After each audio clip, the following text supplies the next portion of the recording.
Hello students, welcome to Cam Tutor. Hope so आप सब healthy होंगे, खुश होंगे, जहाँ भी होंगे खुश होंगे और आपकी खुशी बरकरार रहे। तो इसी के साथ हमने हमारी प्लेरोग्राफी की रिवीजन कंप्लीट कर ली थी। तो आज हम उसके ऊपर जितने भी प्रीवियस ईयर के अंदर क्वेश्चन आए हुए हैं वो सारे क्वेश्चन कंप्लीट करेंगे आज।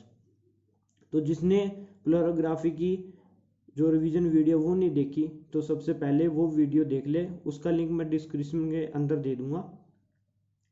अगर आपने वो वीडियो देख ली, 55 मिनट्स की वीडियो है, तो जो थ्योरेटिकल क्वेश्चन आए हुए हैं लास्ट ईयर के अंदर वो क्वेश्चन आप 10 सेकंड के अंदर कर दोगे, ये मेरी गारंटी है।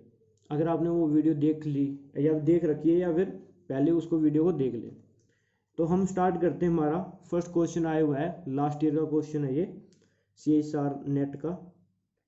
तो इसके अंदर क्या बोला गया है, the correct statement for DC polarography is, कि हमें 4 स्टेटमेंट दे रखी है, इसमें से हमें ये बताना है कि कौन सी स्टेटमेंट करेक्ट है।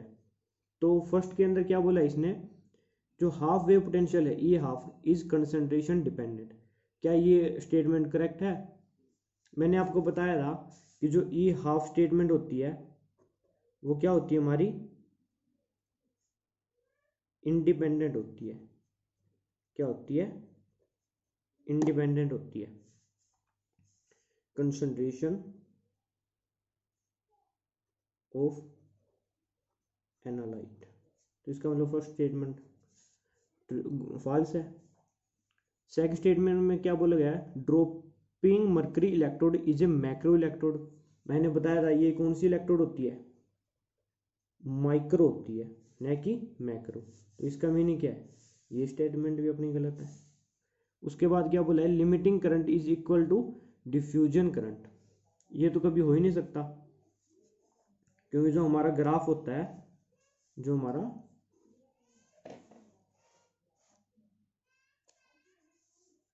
ग्राफ होता है वो कैसा होता है, इस तरह होता है।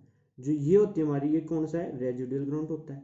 यहाँ से यहाँ तक क्या होता है, डिफ्यूजन होता है, और यहाँ तक यहाँ पर क्या होता है, लिमिटिंग करंट होता है।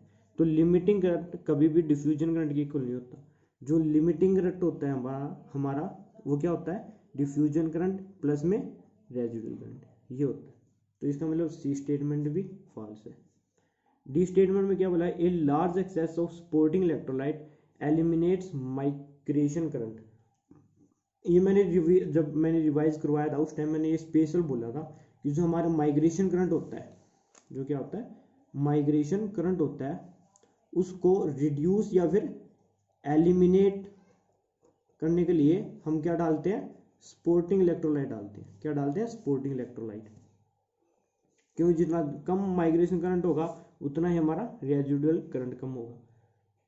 तो इसको कम करने के लिए हम क्या डालते हैं, स्पोर्टिंग इलेक्ट्रोलाइट डालते हैं। तो स्टेटमेंट डी करेक्ट। अगर आपने वो डायरेक्ट पता है चीज़ों का तो आप सीधे से 10 सेकंड के अंदर इसका आंसर निकाल सकते हैं। तो नेक्स्ट क्वेश्चन के अंदर क्या बोला गया है, false statement for a polarographic measurement procedure is. हमें जो 4 स्टेटमेंट दे रखी है इसके अंदर ये बताना है कौन सी स्टेटमेंट फॉल्स है। तो फर्स्ट में क्या बोला है, O2 इज रिमूव्ड। ये मैंने स्टार्टिंग में बताया था कि स्टार्टिंग के अंदर ही जो हमारी रिएक्शन स्टार्ट नहीं हुई है उससे पहले हम क्या कर देते हैं, H2 N2 और जो O2 है उसको क्या कर देते हैं, रिमूव कर देते हैं। क्यों रिमूव कर देते हैं, क्योंकि उसका पोटेंशियल जो हमने DME की इलेक्ट्रोड ली है या कोई कैडमियम, इसके अंदर हमारा आयन है, तो जो आयन का पोटेंशियल आएगा उसके अंदर इनका कोई भी कंट्रीब्यूट नहीं होना चाहिए, तभी हम क्या निकाल सकते हैं कि कौन सा आयन उसके अंदर प्रेजेंट है। इसलिए हम पहले ही सभी गैसेस को क्या करते हैं, रिमूव कर देते हैं। तो फर्स्ट स्टेटमेंट करेक्ट है। सेकंड में क्या बोला है, dropping mercury electrode is a working electrode. ये स्टेटमेंट क्या है, ट्रू है। Dropping mercury electrode as a working electrode, ये भी ट्रू है। मैंने बताया था वोल्टामीटर के अंदर वर्किंग इलेक्ट्रोड लेते हैं हम, यहाँ पर क्या लेते हैं, वर्किंग इलेक्ट्रोड। और पोलैरोग्राफी में क्या लेते हैं, उस वर्किंग इलेक्ट्रोड को क्या लेते हैं हम, DME लेते हैं। तो ये ट्रू है। उसके बाद क्या, diffusion is a proportional to concentration of electrolyte species.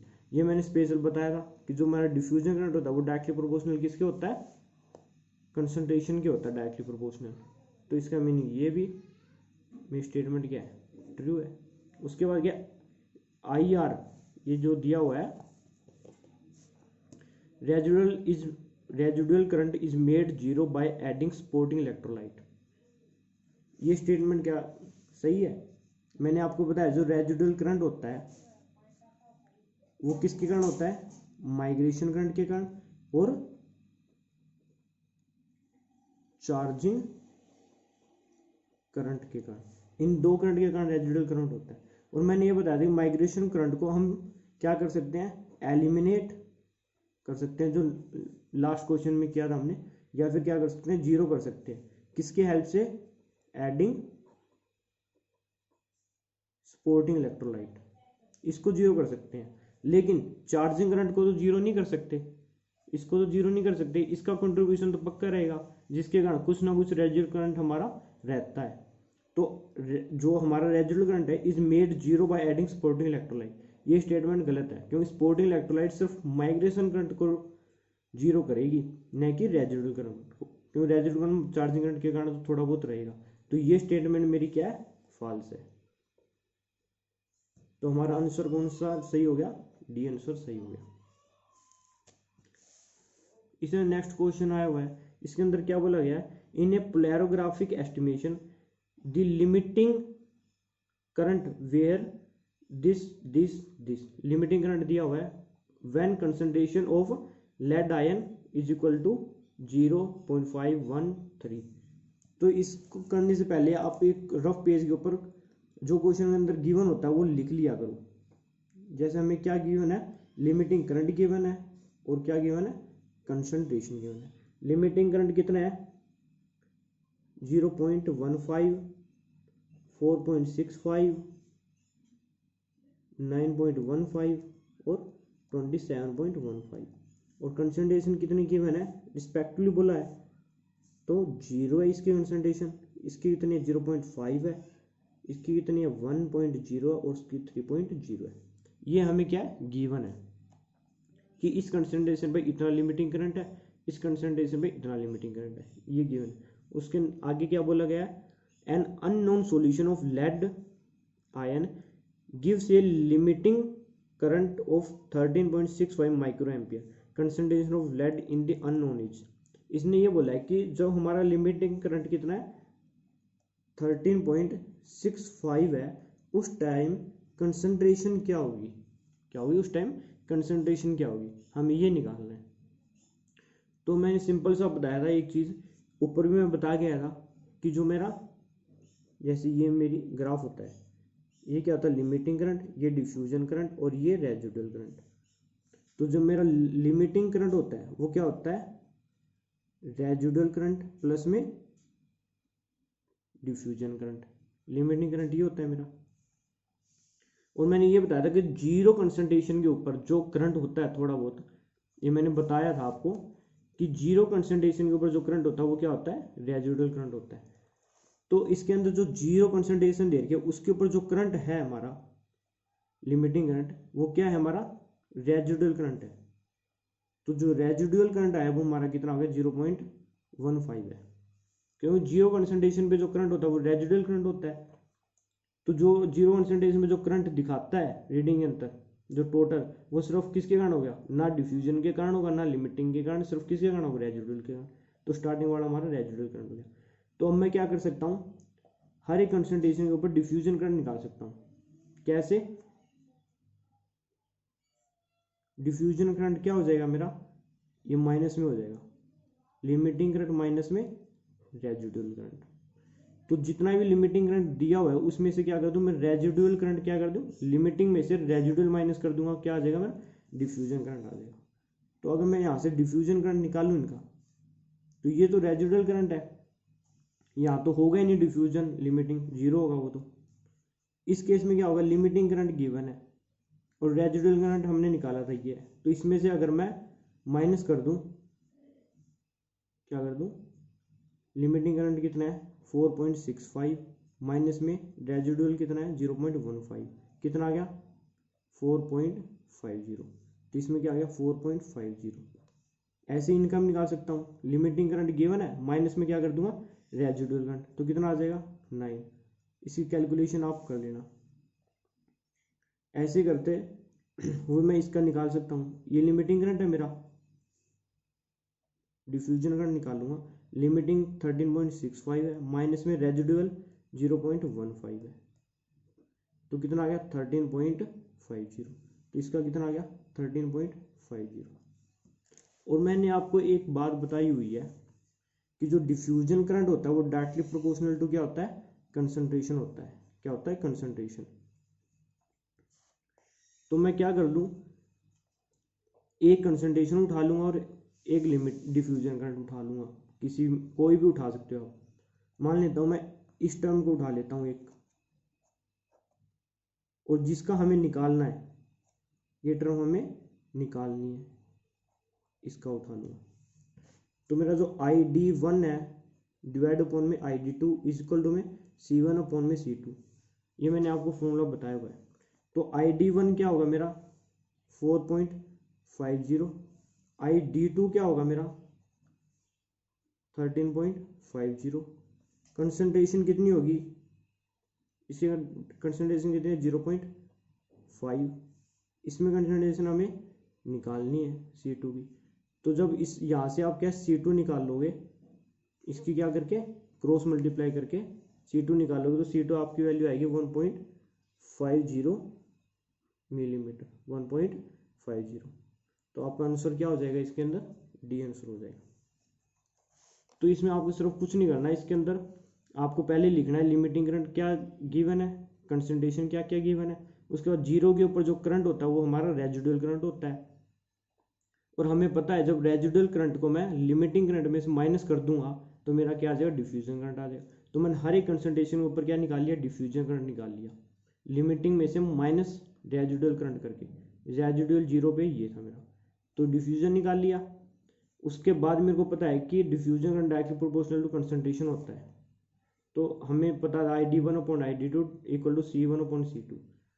तो मैंने क्या कर लिया, कोई भी एक कंसंट्रेशन उठा ली, उसके ऊपर डिफ्यूजन करंट उठा लिया, जिस कंसंट्रेशन का मेरे को निकालना था उस पर डिफ्यूजन करंट निकाल लिया, उसको पुट कर दिया, कंसंट्रेशन निकाल ली मैंने।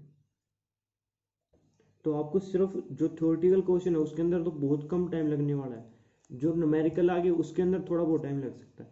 अगर आपकी प्रैक्टिस सबसे मतलब प्रैक्टिस बेस्ट है तो आप बहुत आसानी से उस क्वेश्चन को कर सकते हैं। तो नेक्स्ट क्वेश्चन में क्या गिवन है, in A polarographic measurement aquascatial solution used as a supporting electrolyte and applied potential more than 0.4 volt result mainly in the formation of। अब इसने ये दिया है कि केसीएल तो मेरा सपोर्टिंग इलेक्ट्रोलाइट है, ये तो हमें पता ही प्लेग्राफी में ही होता है। इसने बोला है कि जब मैंने potential more than 0.4 volt apply कर दिया, 0.4 वोल्ट से ज़्यादा अप्लाई कर दिया, तो इसमें से किसकी फॉर्मेशन होगी। मैंने आपको बताया कि प्लेरोग्राफी के अंदर जो हम मरकरी लेते हैं, मरकरी क्या है, मरकरी लेते हैं, उसकी जो पोटेंशियल होता है वो क्या होता है -1.8 से 0.4 वोल्ट के बीच में होता है, इसके बीच में लेना होता है हमें, तभी हमारी जो इलेक्ट्रोड है वो वर्क कर पाएगी। मैंने ये बताया था अगर मैं 1.8 से अगर क्या ले लूँ -1.8 वोल्ट से ज़्यादा वोल्ट ले लूँगा, उस टाइम तो मेरा हाइड्रोजन गैस प्रोड्यूस होती है। बट अगर मैं 0.4 वोल्ट से क्या ले लूँ, ज़्यादा ले लूँ, मतलब 1.8 वोल्ट से क्या ले लिया मैंने, कम ले लिया, इस साइड लूँगा कम, इससे क्या लूँगा कम लूँगा, उस टाइम तो हाइड्रोजन गैस प्रोड्यूस होगी। अगर मैं 0.4 वोल्ट से ज़्यादा लूँगा उस टाइम क्या हो जाता है, जो हमारी मरकरी है वो क्या हो जाती है, ऑक्सीडाइज हो जाती है, इलेक्ट्रॉन लूज कर देती है। तो हमारी किसकी फॉर्मेशन होती है, मरकरी फर्स्ट ऑक्सीडेशन नंबर 1, इसकी फॉर्मेशन होती है। तो हमें ये गिवन जब मोर देन 0.4 वोल्ट अप्लाई कर दिया, तो ज़्यादा करूँगा 0.4 से तो हमारा क्या बढ़ेगा, ये बढ़ेगा। तो ऑप्शन नंबर 1 आपको पता ही होना चाहिए कि इससे अगर मैं कम लूँगा तो हाइड्रोजन गैस, इससे ज़्यादा लूँगा तो मरकरी ऑक्सीडेशन नंबर 1। सिर्फ 5 सेकंड का क्वेश्चन भाई। Consider the following statement, next question में क्या किया ना, consider the following statement regarding the diffusion current eight A dropping mercury electrode. अब इसने क्या कि डिफ्यूजन करंट जो होता है हमारा, क्या जो हमारा आईडी होता है उससे रिलेटेड कुछ एक पॉइंट दिए हुए हैं, तो इसमें से ये बताना है कि कौन सा स्टेटमेंट ट्रू है। तो कौन सी स्टेटमेंट डायरेक्ट क्या हुआ है ए के अंदर, it does not depend on mercury flow rate, कि जो हमारा डिफ्यूजन करंट है वो डिपेंड नहीं करता मर्करी फ्लो रेट के ऊपर। तो ये स्टेटमेंट तो गलत है, क्योंकि डिफ्यूजन क्या होता है, जो आईडी है वो डिपेंड करता है किस पर, फ्लो रेट पे। इसमें सिर्फ कुछ नहीं है, जो मैंने इकोलॉविक इक्वेशन बताई थी, इकोलॉविक इक्वेशन वो आपको पता होनी चाहिए। जो डिफ्यूजन करंट होता है वो क्या होता है, G607 NC D1/2 M1/3 और टाइम 1/6, ये 2/3 होता है। जो हमारा M होता है ये मैंने बताया क्या होता है, ये फ्लो रेट होता है।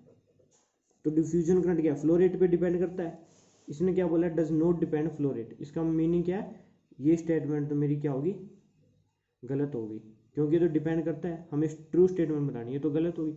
उसके बाद क्या बोला, it depend on drop time. ID किस पे डिपेंड करता है, टाइम पे भी डिपेंड करता है, ड्रॉप टाइम पे। तो इसका मीनिंग क्या है, बी स्टेटमेंट मेरी ट्रू है। इट डिपेंड ऑन टेम्परेचर, जो हमारा डिफ्यूजन करंट है वो किस पे डिपेंड करता है, टेम्परेचर पे डिपेंड करता है। ये भी हम स्टेटमेंट क्या ट्रू है, कि जो हमारा डिफ्यूजन करंट है उस पर टेम्परेचर पे डिपेंड करता है। तो इसमें से ऑप्शन ए गलत हो गया, ओनली बी तो है नहीं, ए ये गलत हो गया। ए और सी तो सीधे डायरेक्ट गलत हो, क्योंकि इसके अंदर ए ऑप्शन जो कि गलत है। बी और सी ऑप्शन सही है, तो हमारा ऑप्शन नंबर डी करेक्ट हो गया। तो आपको इकोलॉविक इक्वेशन का पता होना चाहिए। तो इकोलॉविक इक्वेशन के ऊपर डायरेक्ट क्वेश्चन था ये। उसके बाद एक क्वेश्चन डीपीपी और डीसीपी पे, जो मैंने लास्ट में बताया हुआ है कि differential pulse polarography DPP is more sensitive than DC polarography, consider the following reason. ये मैंने बताया जो डीपीपी होती है हमारी वो बहुत ज़्यादा सेंसिटिव होती है, और हम ज़्यादा डीपीपी को ही यूज़ करते हैं। तो मैंने उसका रीज़न बताया हुआ था आपको लास्ट के अंदर, बिल्कुल अगर आपने वो चीज़ ध्यान से सुनी हो तो डायरेक्ट आंसर पे क्लिक कर दोगे। ए में क्या बोला है, non faradaic current is less in DPP in comparison to DCP. तो मैंने बताया था क्या है, डायरेक्ट करंट पोलैरिग्राफी और डिफरेंशियल पल्स पोलैरिग्राफी। जो हमारा इसका जो आईआर होता है, जो इसका आईआर होता है रेजिडुअल करंट, वो क्या होता है, बहुत ज़्यादा होता है डीपीपी के रेजिडुअल करंट से। और रेजिडुअल करंट क्या होता है मेरा, नॉन फैराडिक करंट होता है। तो नॉन फैराडिक करंट डीपीपी में बहुत कम होता है। मैंने बताया जितना कम रेजिडुअल करंट होगा उतनी ही बेस्ट हमारी क्या होती है, वो पोलैरिग्राफी मानी जाती है। तो इसको तो कम करना होता है, स्पोर्टिंग इलेक्ट्रोलाइट से हम इसको कम करते हैं। तो डीपीपी के अंदर ऑटोमेटिकली ये चीज़ कम होती है, और ये किसको दर्शाती है, नॉन फैराडिक करंट को। इसका मीनिंग क्या है, डीपीपी में नॉन फैराडिक करंट क्या होता है, कम होता है, लेस होता है, इसलिए क्या होती है, मोर सेंसिटिव होती है। तो इसके अंदर जो ऑप्शन नंबर ए दिया हुआ है, non फैराडिक current in DPP in comparison to DCP less है, तो स्टेटमेंट ए ही क्या है, करेक्ट स्टेटमेंट है। बी में क्या बोला है, non फैराडिक current is more in DPP, DPP में कम है नॉन फैराडिक करंट, और इसने क्या बोला है, मोर। तो इसका मतलब बी तो हमारा गलत हो गया। उसके बाद क्या, polarogram of a DPP is of different shape than that of DCP. जो पोलैरोग्राम, जो हमारा ग्राफ मैंने बताया था कि डीसीपी के अंदर जो ग्राफ बनता है हमारा वो इस टाइप का होता है, और जो डीपीपी में ग्राफ होता है वो क्या होता है, इस टाइप का होता है। ग्राफ तो अलग होता है, लेकिन इसका रीजन सेंसिटिविटी बिल्कुल भी नहीं है, इसका रीजन सेंसिटिविटी नहीं है। जो ग्राफ डिफरेंट होता है उसका रीजन सेंसिटिव नहीं है। तो सी ऑप्शन गलत हो गया यहाँ पे। तो क्या हुआ, ए ऑप्शन करेक्ट है, तो डी ऑप्शन हमारा डायरेक्ट सही हो जाता है यहाँ पे। तो मैंने एक बात आपको वहाँ पे बताई नहीं कि जो प्लेरोग्राफी के अंदर जो हमारा इंस्ट्रूमेंट होता है उसको हम क्या बोलते हैं प्लेरोग्राफ बोलते हैं। और जो हमारा ग्राफ आता है इसके अंदर, उस ग्राफ को क्या बोलते हैं, प्लेरोग्राम बोलते हैं। और उस टेक्निक को क्या बोलते हैं, प्लेरोग्राफी बोलते हैं। टेक्निक को प्लेरोग्राफी बोलते हैं, इंस्ट्रूमेंट को प्लेरोग्राफ बोलते हैं, और ग्राफ को क्या बोलते हैं, प्लेरोग्राम बोलते हैं। ये चीज़ वहाँ पे नहीं बता दी, यहाँ पे बता दी। तो प्लेरोग्राम बोला था इसने। मोर सेंसिटिव का रीजन ये नहीं है, मोर सेंसिटिव का रीजन है कि नॉन फेरिटिक करंट इसका क्या होता है, कम होता है बस। नेक्स्ट क्वेश्चन के अंदर क्या गिवन है, polarography method of analysis to obtain individual amount of copper 2 positive and cadmium 2 positive. मैंने स्टार्टिंग में बताया था प्लेरोग्राफी हम किस लिए यूज करते हैं, कंसंट्रेशन एंड जो हमने एनालाइट लिया है उसकी कंसंट्रेशन निकालने के लिए। तो उसी के analysis to obtain the individual amount of copper 2 positive and cadmium 2 positive in a given mixer in 2 ion is achieved by. तो मैंने स्टार्टिंग में बताया प्लेरोग्राफी के अंदर जो आयन हम निकालते हैं कि कितनी कंसंट्रेशन के अंदर है, कितना अमाउंट है उसका, तो उसके लिए हम क्या निकालते हैं, हमें डिफ्यूजन करंट निकालना होता है। डिफ्यूजन करंट से हम ई हाफ निकालते हैं, और ई हाफ हर एक आयन इंडिविजुअल आयन के लिए अलग अलग होती है। तो इसके अंदर डायरेक्ट हो गया हमारा डिफ्यूजन करंट। बिना देख के क्वेश्चन देखना था कि डिफ्यूजन करंट से ही हम अमाउंट को चेक करते हैं। तो हाफ वेव पोटेंशियल कि डायरेक्ट हाफ वेव पोटेंशियल तो आती नहीं, मैंने ग्राफ के अंदर आपको ये बताई थी कि जो ये ग्राफ है इस पॉइंट के ऊपर जो हमारा डिफ्यूजन है वो डायरेक्टली क्या होता है, हाफ हो जाता है। और यहाँ पर जब हाफ हो जाता है वो वैल्यू जो होती है वो हमारी E1/2 होती है। तो हमें अगर डिफ्यूजन करंट का पता है तो हम ई हाफ निकाल सकते हैं, फिर ई हाफ से हम ये बता सकते हैं कि कौन सा आयन हमारे पास है। लेकिन जो अमाउंट निकालते हैं वो डिफ्यूजन करंट से निकालते हैं। डायरेक्ट ही था यार, डिफ्यूजन करंट डायरेक्टली प्रोपोर्शनल क्या होता है, कंसंट्रेशन होता है। एक लोविक इक्वेशन के अंदर मैंने बताया डिफ्यूजन करंट डायरेक्टली कंसंट्रेशन होता है। तो ये पूछिए अमाउंट, यही पूछा हुआ है कि अमाउंट कितना है, मतलब कंसंट्रेशन कितनी है। तो diffusion current directly proportional to amount या कंसंट्रेशन, तो डी ऑप्शन डायरेक्ट सही हो गया। तो इसमें एक चीज़ और मैं थोड़ी एक्स्ट्रा बता देता हूँ कि जो कॉपर 2 पॉजिटिव और इसका जो ग्राफ होता है वो ऐसा आता है ग्राफ। यहाँ पर होता है कॉपर 2 पॉजिटिव आयन और यहाँ पर क्या होता है, कैडमियम 2 पॉजिटिव आयन। तो जो ये वैल्यू होती है ये डिफ्यूजन करंट होता है कॉपर 2 पॉजिटिव के लिए, और ये होता है ID2 cadmium 2 positive diffusion current. तो अगर हमें क्लियर पीक निकालनी होती है, मैं लास्ट के अंदर बता रहा क्लियर पीक निकालने के लिए कि किस पॉइंट के ऊपर हमारी क्या वैल्यू है, तो हम क्या लेते हैं, डेरिवेटिव लेते हैं उस चीज़ का। तो हमें अगर इसका डेरिवेटिव लूंगा, इसका मैं यहाँ पर v आएगा, यहाँ पर di/dv आएगा। तो क्या होती है, क्लियर पीक आती है हमारी,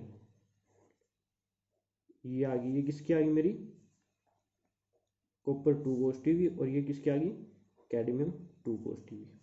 तो ये पीक है, यहाँ पर क्या है मेरा करंट I मैक्स होता है, मैक्सिमम करंट होता है यहाँ पर।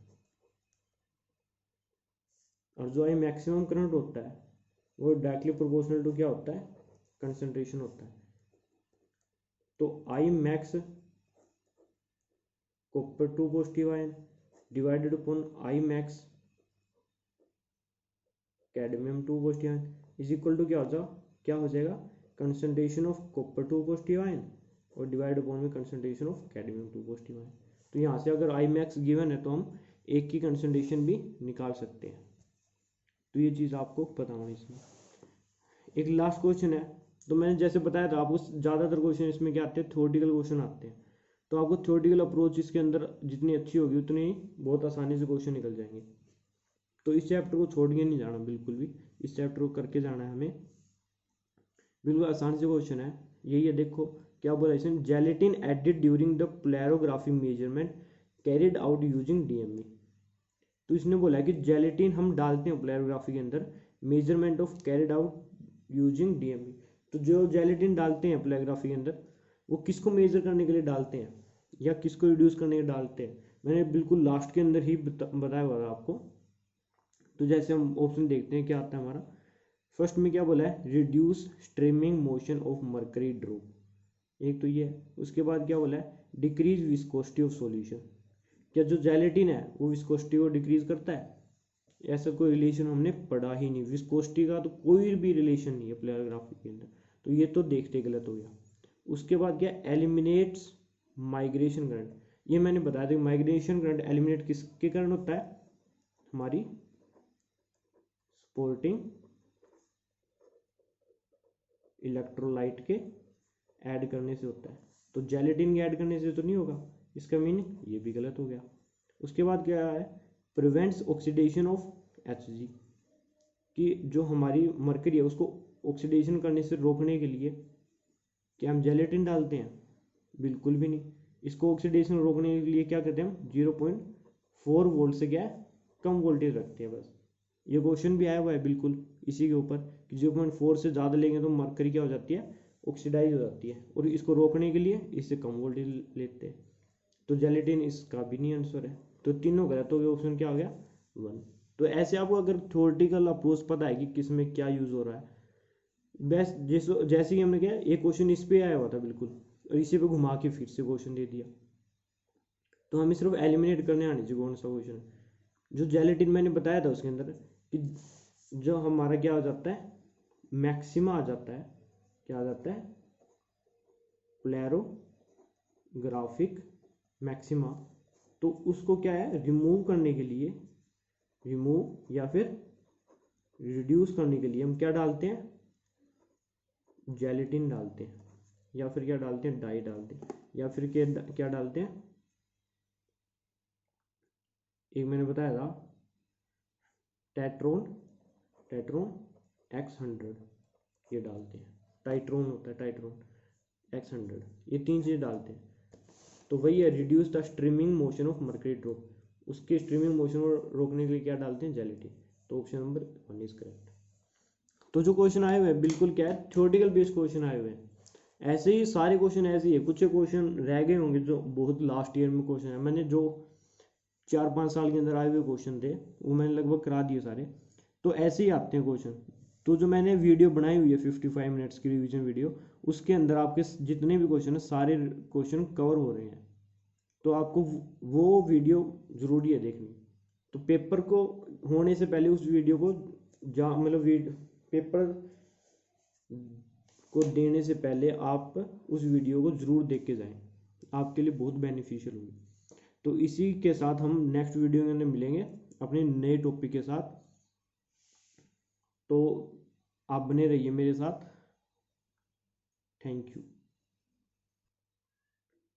तो इसी के साथ मिलते हैं नई वीडियो के साथ। तो आप खुश रहिए और सेफ रहिए।